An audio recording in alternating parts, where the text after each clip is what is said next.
এই 13 নম্বর যদি তুমি পারো তাহলে কিন্তু 13 নম্বর যদি তুমি পারো তাহলে তুমি পাবা কত 14 15 নম্বর পেয়ে যাবা তোমরা। দেখো 13 নম্বরে কি আছে, 13 নম্বরে বলা আছে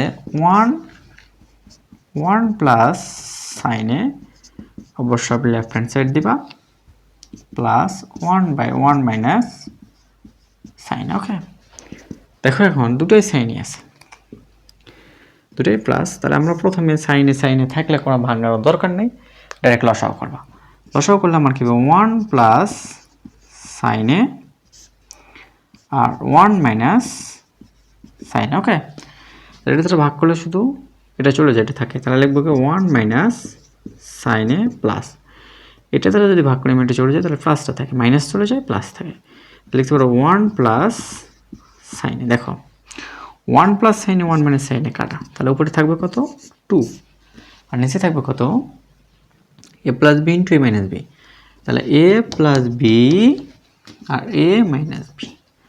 আমরা 1টাকে ধরবো এ আর সাইনটাকে ধরবো বি, তাহলে A plus B minus B সমান কি লিখতে পারি square minus B square. Okay, তাহলে আমি এখানে কি লিখতে পারবো নিচে 1 মাইনাস সাইন স্কোয়ারে। ওকে, 1 মাইনাস সাইন স্কোয়ারে। তাহলে এখন আমি কি লিখতে পারি, দেখো উপরে হলো 2টাকে 1 মাইনাস সাইন স্কোয়ারের সূত্র কি আমরা জানি সাইন স্কোয়ারে প্লাস কস স্কোয়ারের সমান 1, যেহেতু এখানে, তাহলে যদি আমি কস স্কোয়ারে সমান যদি লিখি 1 মাইনাস সাইন স্কোয়ারে লিখতে পারবো না, এইটুকু লেখা এই জায়গায় লেখা আছে, তাহলে 1 মাইনাস সাইন স্কোয়ার সমান কি লিখতে পারবো কস স্কোয়ারে।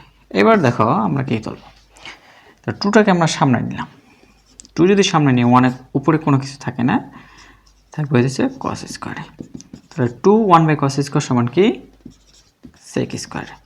আমাদের প্রথমটা প্রমাণ শেষ। এটাই হলো কি আমাদের প্রমাণিত, এটা কি প্রমাণিত। ওকে, এই একই নিয়মে 13 নম্বরের নিয়মে কত নম্বর বললাম 14 এবং 15 নম্বর, 13 নম্বর যা 14 15 নম্বর।